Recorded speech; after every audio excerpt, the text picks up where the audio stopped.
First Q है which is not a valid resonating structure. So resonating structure valid वो नहीं होता जिसमें कि किसी एलिमेंट के आउटर सेल में इलेक्ट्रॉन जो है उसके ऑक्टेट से ज़्यादा हो जाए या कुछ भी ऐसा एबनॉर्मल सा हो जाए।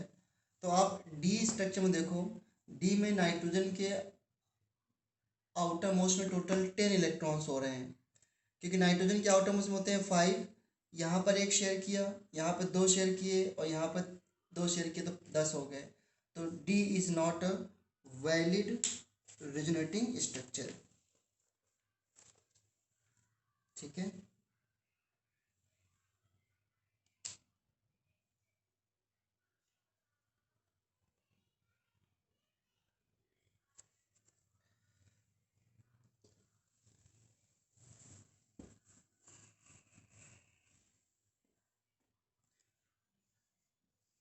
Question 2,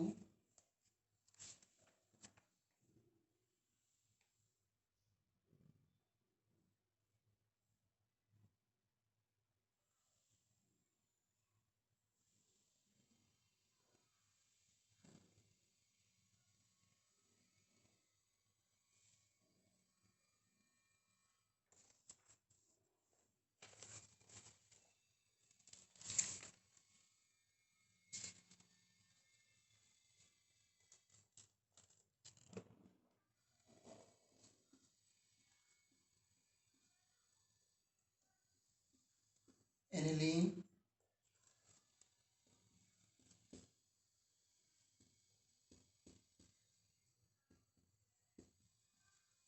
benzyl amine,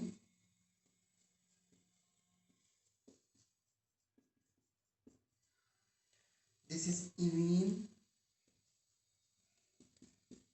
and this molecule is ethanamide.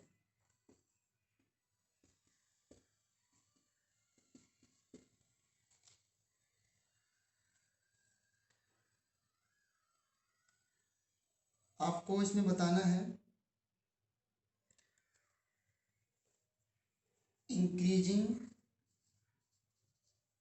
Increasing order of CN bond length,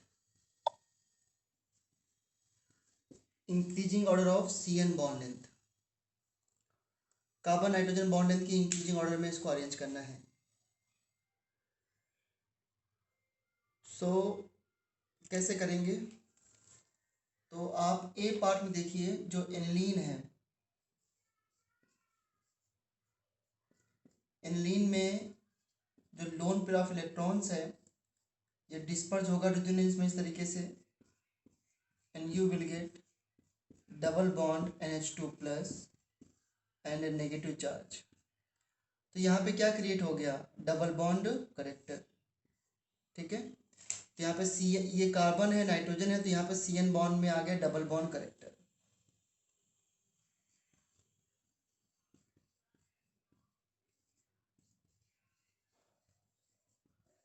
okay. क्या बी ऑप्शन में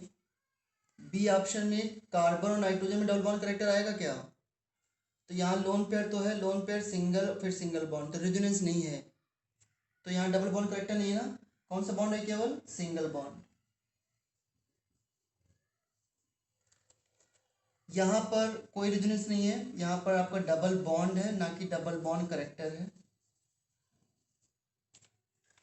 और यहाँ पर भी ये लोन पेयर ऑफ इलेक्ट्रॉन जो है वो इस तरीके से रेजोनेंस में पार्टिसिपेट कर रहा है।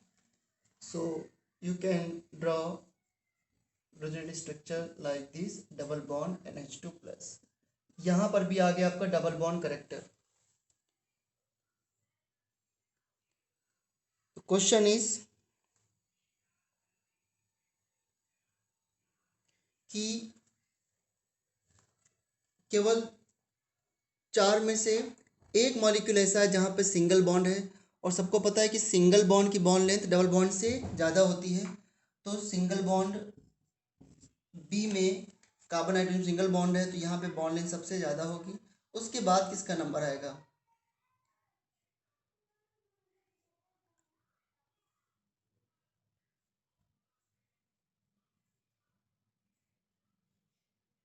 सी के बी के बाद।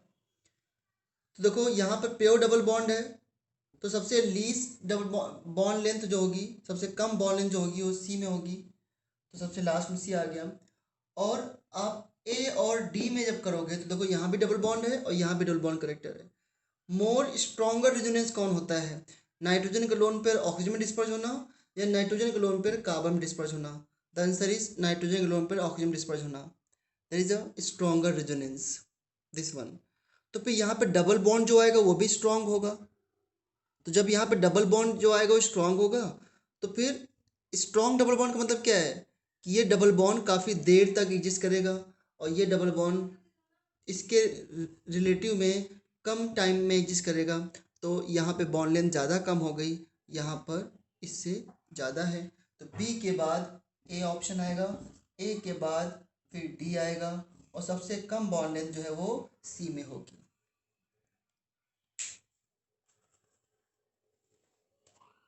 So this is the order of bond length of CN bond in the following molecules.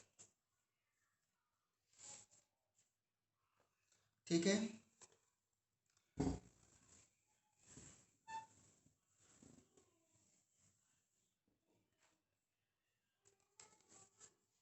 ये सारी चीजें किससे एक्सप्लेन हो रही हैं?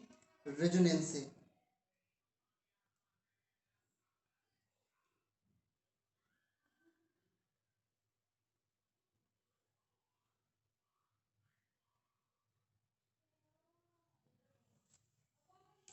इसी में क्वेश्चन मैं आपसे और पूछ सकता हूँ।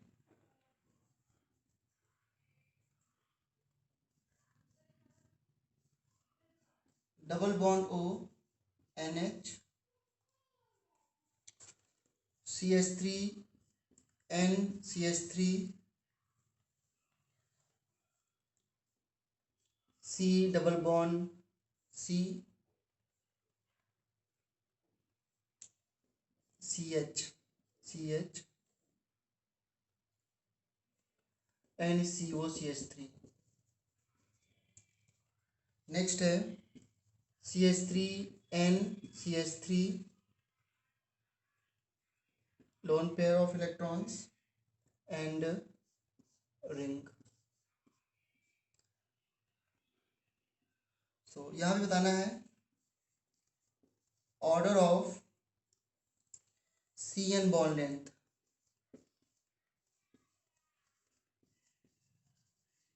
कार्बन नाइट्रोजन बॉन्ड लेंथ का ऑर्डर क्या होगा?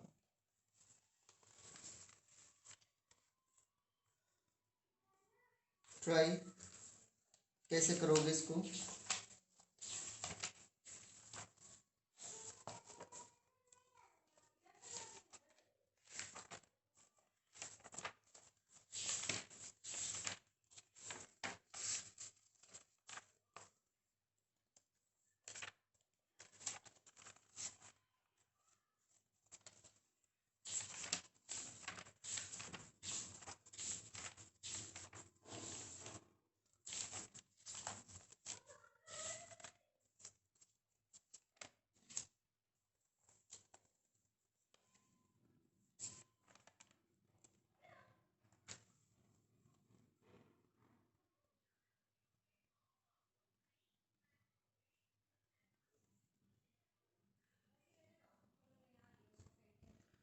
तो देखो यहाँ का जो लोन पेयर है वो इसके साथ इससे रेजोनेंस कर रहा है और ये लोन पेयर भी रेजोनेंस करके यहाँ पर नेगेटिव आएगा, फाइनली ये ओ के नेगेटिव पे जा रहा है। ठीक है।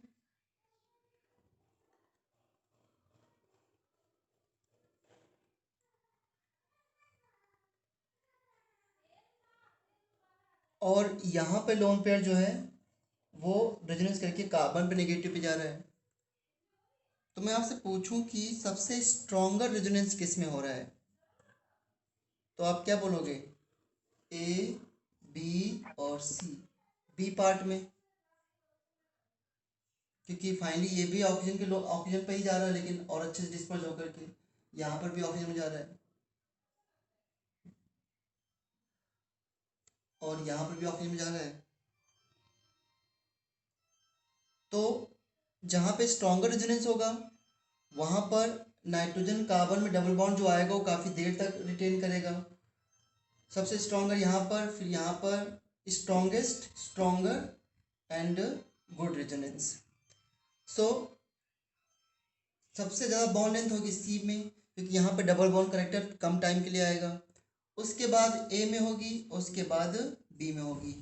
Order of C carbon nitrogen bond length, bond order is inversely proportional to bond length ना, दैट्स वाई।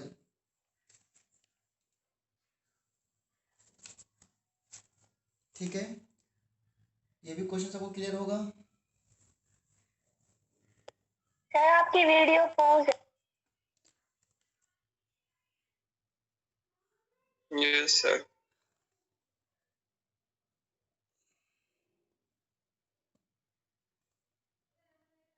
अभी ठीक है। Yes sir. ये क्वेश्चन क्लियर हुआ कि नहीं हुआ? हो गया सर। अच्छा चलो, अब मुझे जरा बताओ आप लोग। नेक्स्ट क्वेश्चन है, draw all resonating structure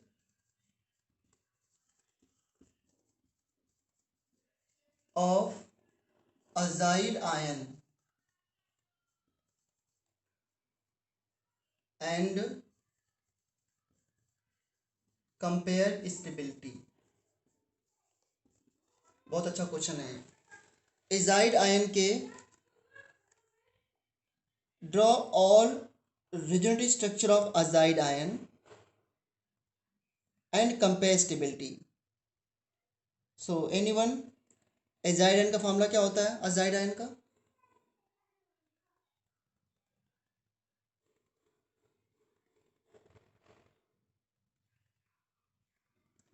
what is azide ion?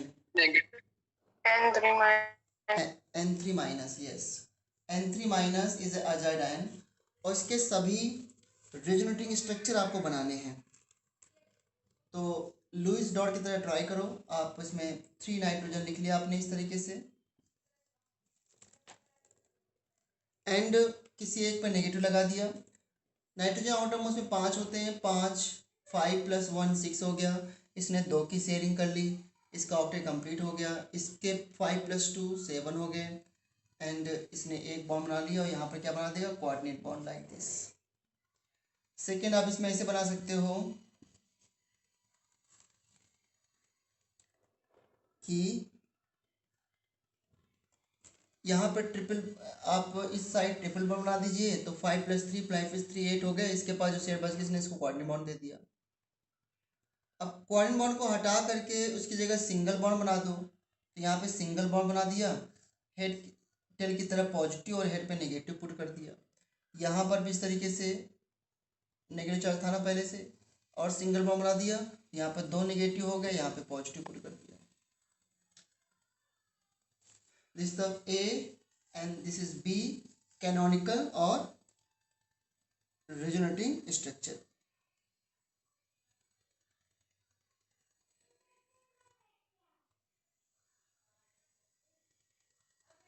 ठीक है, अब जरा बताओ इसमें जो है वो स्टेबिलिटी का ऑर्डर कैसे होगा?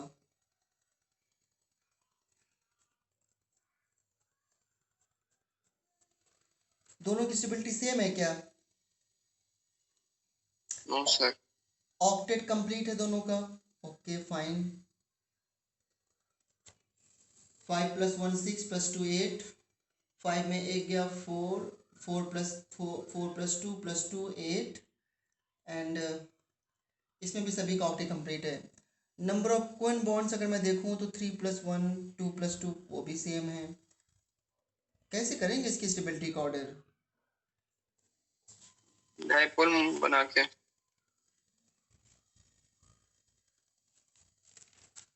बताओ भाई, इसका स्टेबिलिटी का क्वेश्चन तो मैंने यूं ही ले लिया अपने आप से ही। सर डायपोल बना के कर सकते हैं। बनाओ डायपोल।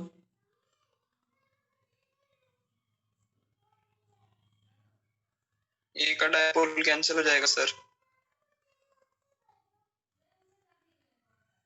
N3 माइनस में N पे sp है ना, it is sp linear molecule. 5 होते हैं, 5 में एक गया 4, 2 इधर गए 2 इधर गए, तो 2 sigma bond, it is sp linear, sp hybridized and linear in geometry.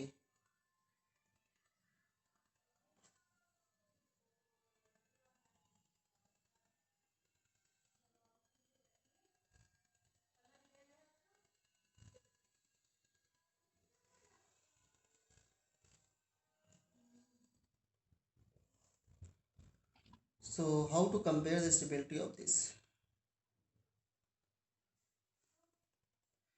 Although इसके स्टेबिलिटी में क्वेश्चन कहीं दिया नहीं है।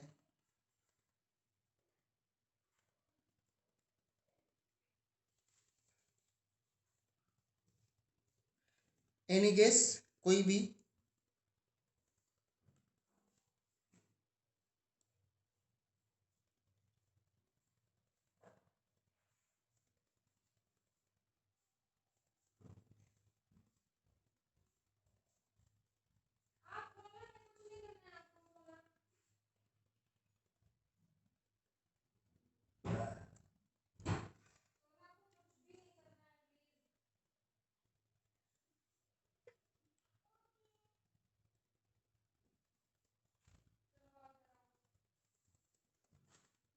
क्वेश्चन तो इसमें पूछा गया था कि बॉन्ड लेंथ का ऑर्डर क्या है, लेकिन मैंने स्टेबिलिटी पूछ लिया।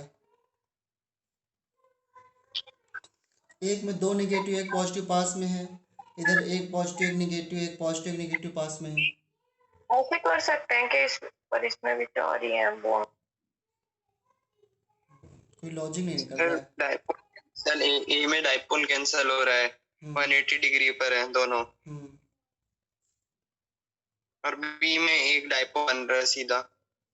अच्छा, तो डायपोल कैंसिल हो रहा है, वो ज्यादा स्टेबल रहेगा क्योंकि वो कम रिएक्टिव रहेगा। लेकिन डाइपोल डाइपोल फोर्स तो इंटरमॉलिक्यूलर फोर्स है, बिटवीन द मॉलिक्यूल देखते हैं ना, तो चलो इसको सोचते हैं। पता नहीं इसका आंसर, जब हम लोग आंसर इसका कहीं दे नहीं रखा है तो कैसे क्या करें।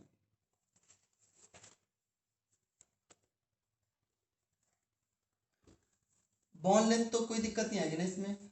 बॉन्ड लेंथ में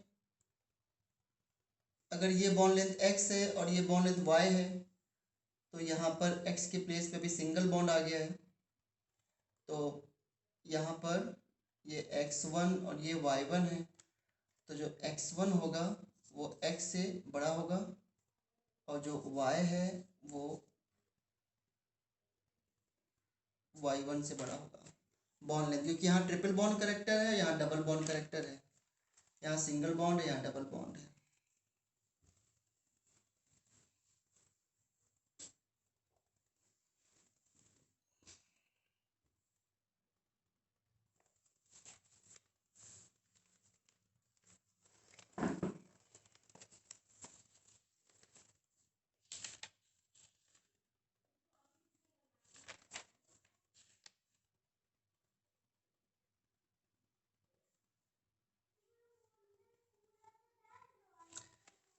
क्या ये दो स्ट्रक्चर आपस में रिजोनेटिंग स्ट्रक्चर है क्या?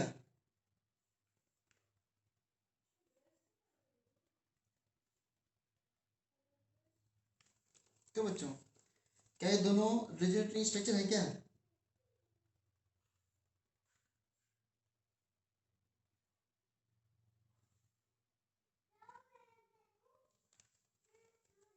टेल मी।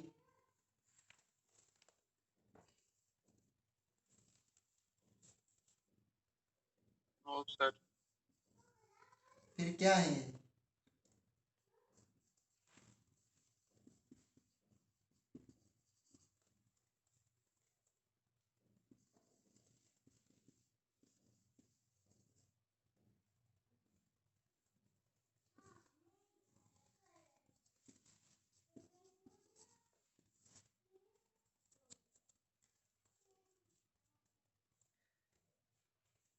अरे इसमें इतना टाइम क्यों लग रहा है? They are same molecule.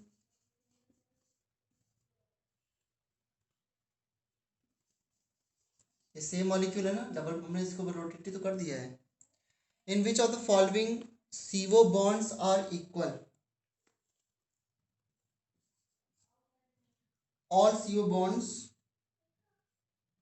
bond length are equal, right? Bond length.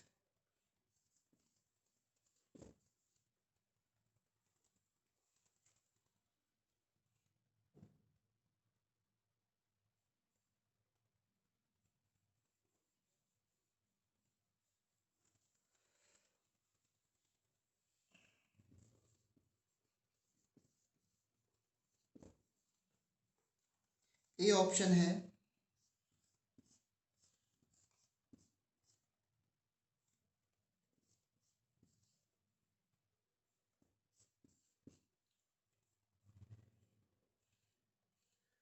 B option है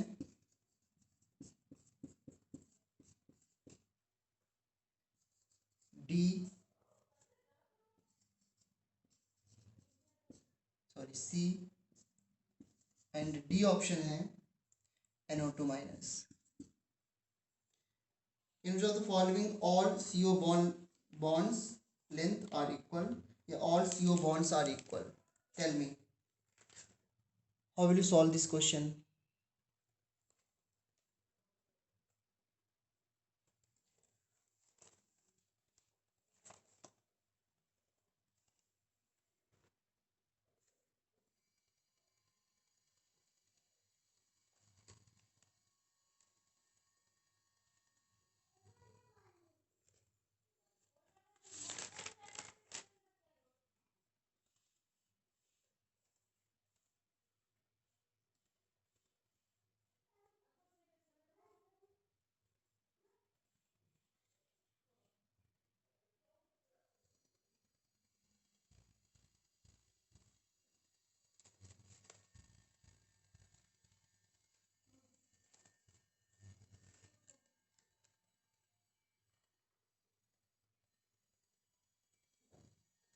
No idea?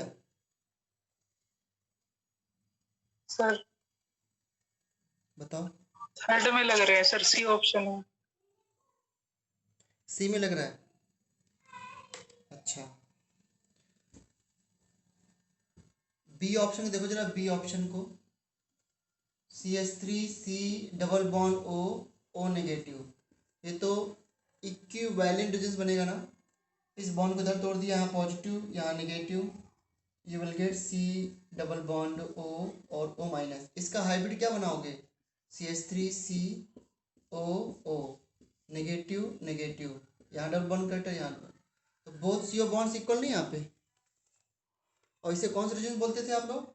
एक तो इसको आप पैरेलल बोलते हो, पैरेलल रेजोनेंस, या फिर इक्विवेलेंट, इक्विवेलेंट रेजोनेंस। तो यहाँ पर दोनों CO बॉन्ड लेंथ इक्वल है, समझे बात को?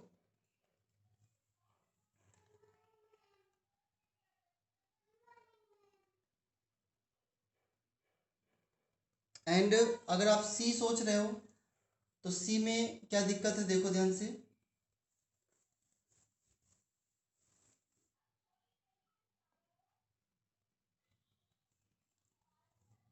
इसमें क्या था? इक्विवेलेंट रेजोनेंस, ये वर्ड कई बार आ चुका है। C is a carbonate ion, carbonate ion को आप इससे बनाओगे C double bond O negative charge, this is a carbonate ion.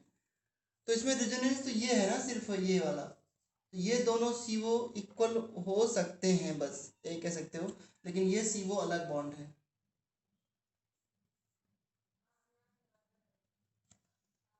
HOCO minus double bond O, तो this CO bond length is not equal to this two CO bond length. तो इसमें सारे carbon oxygen bond length equal नहीं है। और D option में क्या है? डी में तो बॉन्ड लेंथ तो सारी इक्वल है डी में, बट एक्चुअल ये है कि ये CO नहीं है, यहाँ पे तो NO बॉन्ड्स है। NO2 माइनस कैसे बनाओगे? NO minus double bond O, तो इस यहाँ पे इसको मैंने ऐसे शिफ्ट किया, ये इधर आ गया, तो N डबल बॉन्ड O यहाँ पर O minus. So both NO bonds are equal, but यहाँ पे CO बॉन्ड ही तो नहीं है।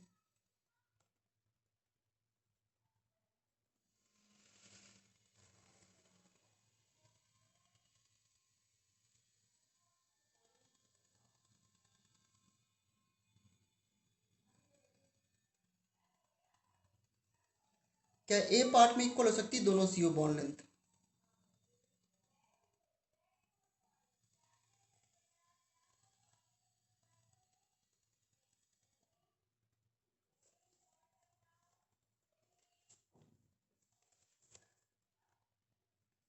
कॉन्जुगेटेड सिस्टम नहीं है। बिल्कुल सही, बिल्कुल सही। यहाँ पर तो कॉन्जुगेशन है, मगर यहाँ कॉन्जुगेशन नहीं है। तो यहाँ पर रेजोनेंस यहाँ से यहाँ तक कर सकते हो ऐसे, तो यहाँ पे single bond double bond character है, बट यहाँ पे कॉन्जुगेशन नहीं है। क्यों? क्योंकि single bond single bond single bond single bond, दो सिंगल बॉन्ड एक साथ हैं, तो these two CO bond length are not equal. तो आंसर तो बेस्ट क्या आ रहा है? बी पार्ट आ रहा है।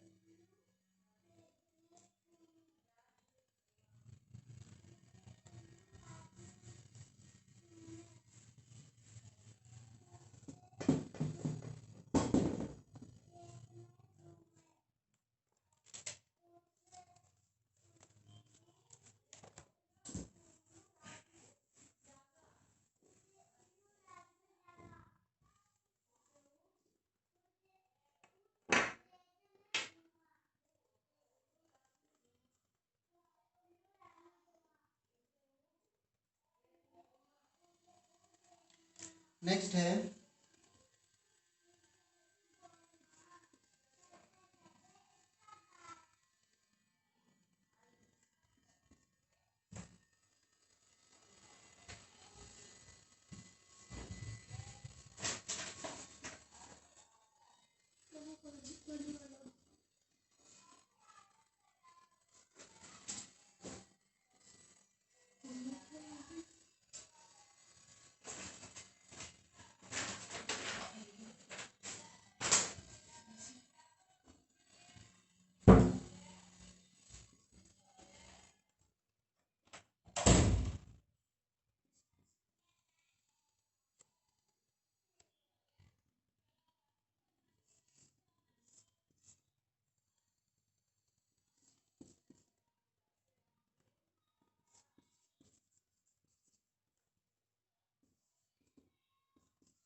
Tell me, which the following have all other resonance structure more stable than the shown one?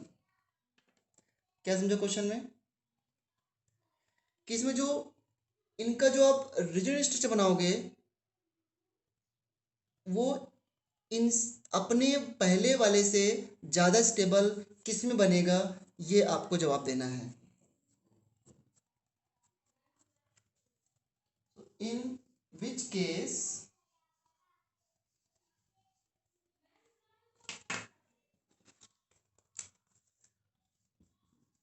other resonance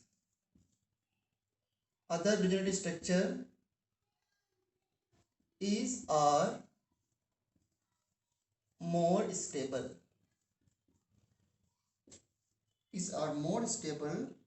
than the shown one। तो इसमें सभी में आप इनका दूसरा बनाइए और चेक कीजिए कि जो बन रहा है वो इनमें जो पहले वाले से ज़्यादा स्टेबल किस में बन रहा है। अब इसमें थोड़ी सी प्रैक्टिस करनी पड़ेगी आपको।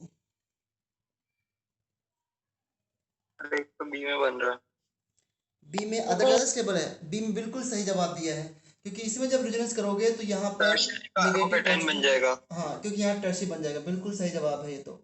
And tertiary carbocation is more stable then secondary. और देखो ध्यान देना, एक बात और ध्यान देना, कार्बोकैटायन की स्टेबिलिटी या तो रेजोनेंस से और या तो हाइपर कॉन्जुगेशन से ही पहले डिसाइड करना, उसके बाद इंडक्टिव फिर देखना। अगर पहले इंडक्टिव फिर देखने लग गए तो गलत हो सकता है। तो अगर हम पूछूं कि इस कार्बोकैटायन के पास कितने अल्फा हाइड्रोजन थे, तो 2 अल्फा हाइड्रोजन यहाँ पे हैं और इधर रेजोनेंस है। इसके पास कितने अल्फा हो गए? 3 और +2 5 और रेजोनेंस। देखो इस कार्बोकैटायन के पास यहाँ पे CH3, यहाँ पे टोटल 5 अल्फा हाइड्रोजन है और प्लस रेजोनेंस है। और यहाँ पर देखो इस कार्बोकैटायन में ओनली 2 अल्फा हाइड्रोजन है प्लस रेजोनेंस है। तो ऑब्वियस सी बात है, रेजोनेंस करने के बाद जो बन रहा है carbocation that is more stable. ये तो मोर स्टेबल हो गया। क्या पहले वाले में भी रेजोनेंस जो बनेगा वो ज्यादा स्टेबल बनेगा?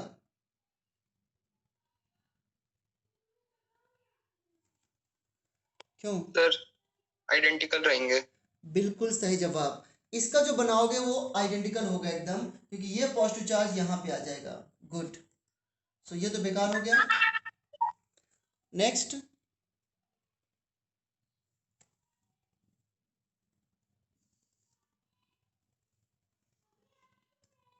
इस वाले में ट्राई करो, सी में।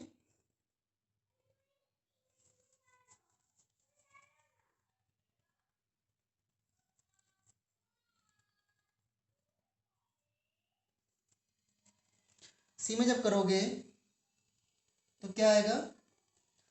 इस बॉन्ड को मैंने इधर तोड़ दिया तो यहाँ नेगेटिव यहाँ positive, so you will get this one. Double bond यहाँ पे आ गया, पॉजिटिव चार्ज यहाँ पर और यहाँ पे क्या ऑक्सीजन। अब इसमें एक खास बात है क्या कि इसका लोन पेयर है और पॉजिटिव चार्ज, ये भी तो एक रेजोनेंस होता है। तो ये इसका लोन पेयर इसको डायरेक्टली क्या कर देगा? स्टेबलाइज कर देगा। सो आपको मिल गया डबल बॉन्ड, ऑक्सीजन पे प्लस आ गया एंड दिस वन। यहाँ पे सभी का ऑक्टेट कंप्लीट है, ऑल्दो ऑक्सीजन पे पॉजिटिव चार्ज है, बस सभी का ऑक्टेट क्या है? कंप्लीट है। तो सी वाले में जो अदर बन रहा है वो भी तो स्टेबल बन रहा है, क्योंकि ऑक्टेट कंप्लीट हो रहा है। अब मुझे बताओ जरा, डी में क्या करोगे? डी में अभी 2 डिग्री है, रेजोनेंस करने के बाद 3 डिग्री हो जाएगा। यस। तो डी में क्या स्टेबल हो जाएगा?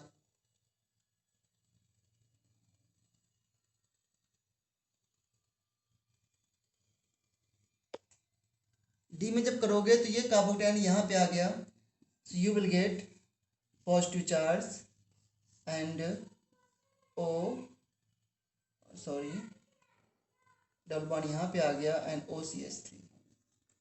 कौन ज़्यादा स्टेबल है, पहले या जो बाद में बना है? वाला। इसमें पहले वाला ज़्यादा स्टेबल है। क्यों? क्योंकि इसका ऑक्सीजन का लोन पेयर जो है ना वो इसको स्टेबलाइज कर रहा है, ऑक्टेट कंप्लीट कर रहा है। तो यहाँ पर 2 डिग्री कार्बोकैटायन, इवन 2 डिग्री, ये कार्बोकैटायन क्या है? 2 डिग्री है क्या? This carbocation is 2 degree. No sir. It is primary, it is primary 1 degree sir. carbohydrate, हाँ 1 degree. But this 1 degree carbohydrate is more stable than 3 degree. Why? Because इसका positive charge इसके lone pair से stabilize है, octet complete हो रहा है, that's why. तो B part में और सी पार्ट में और डी पार्ट में जो रेजोनेंस हैं वो बाद वाले पहले से ज़्यादा स्टेबल है। हो गया आंसर। सर हाँ बोलो। सर डी ऑप्शन में रेजोनेंस ओ के साथ वो करेंगे तो ओ पे प्लस चार्ज जाएगा, हाँ पर ऑक्टेट कंप्लीट होगा तो फिर वो स्टेबल नहीं होगा। हाँ होगा, तभी तो बोल रहा था कि डी वाला ज़्यादा स्टेबल है पहले से ही। सॉरी सर, हमारे बीच में थोड़ा कनेक्शन की प्रॉब्लम आ रही थी तो वो सुना नहीं था अच्छे से। हाँ यही बोला था मैंने, जो आप कह रहे हैं ना बेटा, मैंने यही कहा था कि डी में ऑलरेडी स्टेबल है, क्योंकि उसका लोन पेयर उसके ऑक्टेट कंप्लीट कर देगा। Okay sir, thank you.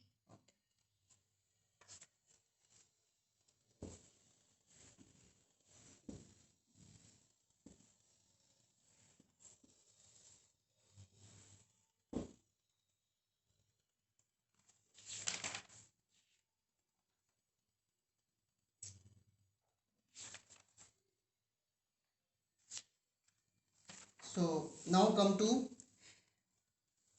Acidic and basic strength, इस पे क्वेश्चन करते हैं एंड उसको 2 दिन में ख़त्म करते हैं, ठीक है।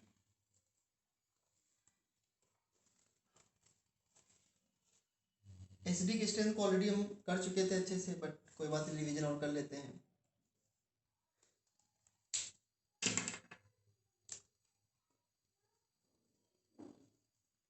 Acidic strength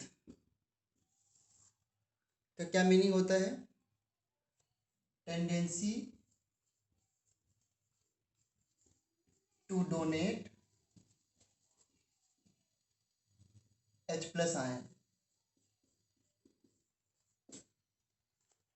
isn't it? So इसका कंसेप्ट मैंने क्या बताया था कि आपके पास मान लो एसिड है AH, BH और CH, मैंने सेम एग्जांपल दिया था पहले भी। और मान लो कि ये एक्वस सोल्यूशन में, अच्छा एसिडिक स्ट्रेंथ को हमको एक्वस सोल्यूशन में कंपेयर करना है। ये फॉर्म कर रहा है A-H+, ये फॉर्म कर रहा है B- और H+, और ये फॉर्म कर रहा है C- और H+। जो यहाँ पर ये तीनों बने इसे हम लोग क्या बोलते हैं? Conjugate base. This is conjugate base.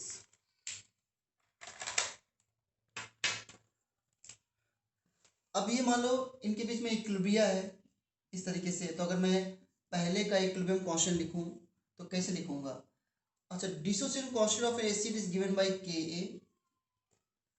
K is a dissociation constant of an acid, and you can write concentration of A minus concentration of H+ ion divided by concentration of AH.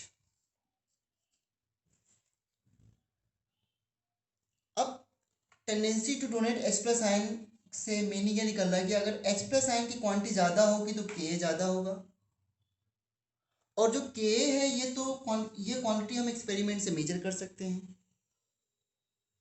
तो अगर H+ ज़्यादा है तो Ka ज़्यादा होगा, तो हम ये कह सकते हैं कि more is the Ka, more stronger acid,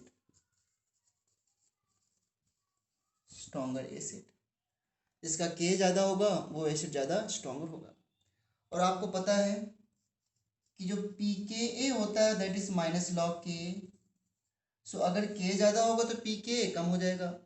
तो फॉर स्ट्रॉन्गर एसिड, जो स्ट्रॉन्गर एसिड होते हैं उनका जो pKa होता है वो लेस होता है, ठीक है। ये पॉइंट हमारे पास है पहले से। अब अगर K वैल्यू नहीं गिवन है, अगर 4 एसिड है उनका pK गिवन है, तो जिसका लो pK होगा सबसे स्ट्रॉन्गर एसिड होगा, या अगर K गिवन है तो जिसका ज़्यादा K होगा वो स्ट्रॉन्गर एसिड होगा। अगर ये नहीं गिवन है तो हमको दूसरा कंसेप्ट क्या लगाना होता है कि जो भी एसिड है उनका हम कॉन्जुगेट बेस बना लें, और जिस एसिड का कॉन्जुगेट बेस ज़्यादा स्टेबल होगा उसका फॉर्मेशन भी ज़्यादा होगा। मोर स्टेबल जो चीज़ होती है उसका फॉर्मेशन ईजिली और ज़्यादा होता है, तो उसके पैरेलल में फिर H+ भी ज़्यादा बनेगा। अगर A- ज़्यादा बन रहा है तो H+ भी ज़्यादा बनेगा, क्योंकि A- ज़्यादा तभी बनेगा जब AH बॉन्ड ज़्यादा टूटे, और जब ये ज़्यादा टूटेगा तो साथ में H+ भी ज़्यादा बनेगा। तो हम लोग क्या करते हैं? More stable the conjugate base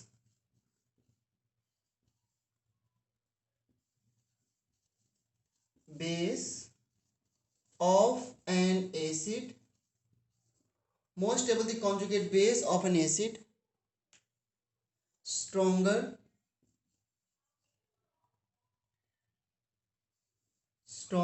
the acidic strength। ये कंसेप्ट सभी को पता है। more stable the conjugate base of an acid, stronger the acidic strength, है ना। और कॉन्जुगेट बेस की स्टेबिलिटी जो है आपको सीखना पड़ेगा, और स्टेबिलिटी ऑफ कॉन्जुगेट बेस जो है वो कैसे करते हैं सभी को पता है। Stability of conjugate base depends upon number one size. Size तब देखना होता है जब वो ग्रुप के एलिमेंट हो. दूसरा रेजोनेंस. थर्ड बहुत सारे फैक्टर हैं जैसे resonance and third you can say inductive effect. Inductive effect में माइनस आई इफेक्ट जो है वो इसकी स्टेबिलिटी बढ़ाता है, प्लस आई घटाता है, इसलिए मैंने माइनस आई लिख दिया. नेक्स्ट है एरोमेटिक करेक्टर.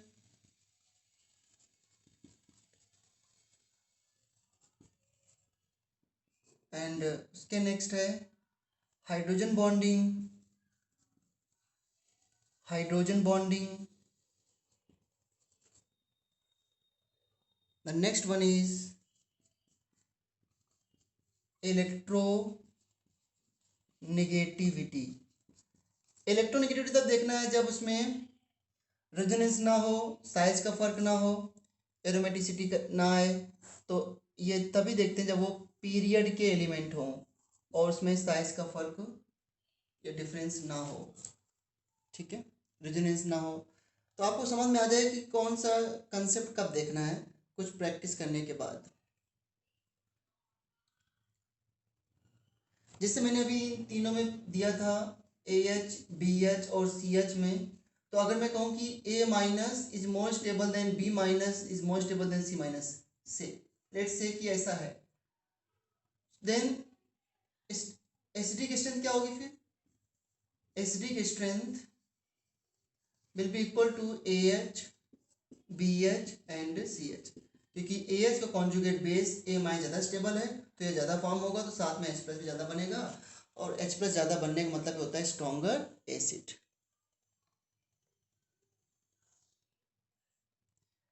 ये सबको पता है. तो ये फैक्टर से आपको एसिडिक स्ट्रेंथ कंपेयर करना है.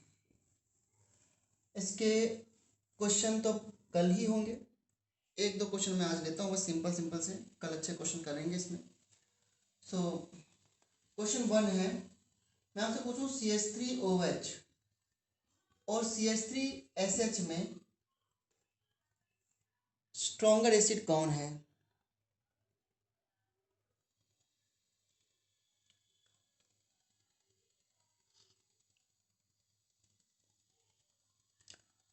तो फर्स्टली आपको इसमें कॉन्जुगेट बेस बनाना है. So you have to draw conjugate base CH3O minus and then CH3S minus. क्या क्या कंसेप्ट देखोगे इसमें?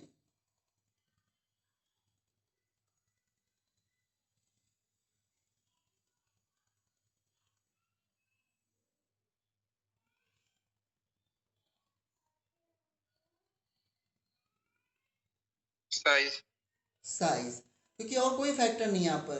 प्लस आई इफेक्ट बराबर ही है तो साइज देखोगे. अब देखो साइज अगर बड़ा होता है, अब देखो सल्फर पे नेगेटिव, यहाँ पे ऑक्सीजन पे नेगेटिव है. ये आपका सल्फर का साइज है और ये आपका ऑक्सीजन का साइज है. तो इस पे जो नेगेटिव चार्ज है पूरे सरफेस पे क्या हो रहा है? डिस्पर्ज हो रहा है इस तरीके से. तो चार्ज अगर डिस्पर्ज होता है, नेचर का रूल है, चार्ज जितना डिस्पर्ज हो, जितना उसकी क्वांटिटी कम हो, उतना स्टेबिलिटी बढ़ती है. तो क्या कंसेप्ट है? As the dispersion of charge increases stability increases. We all know this.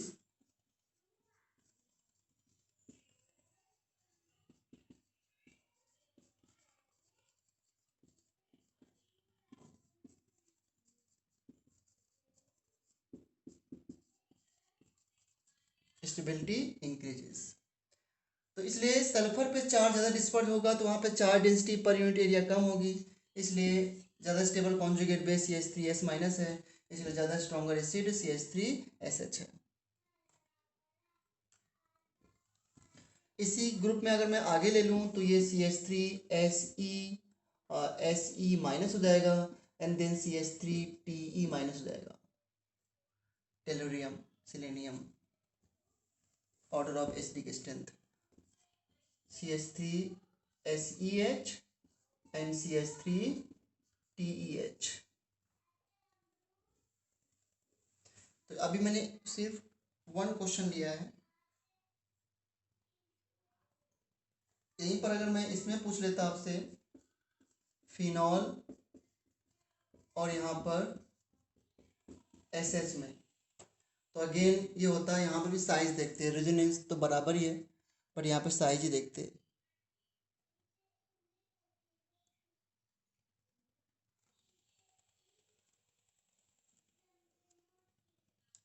ठीक है, अब इसमें अच्छे से क्वेश्चन कल करेंगे।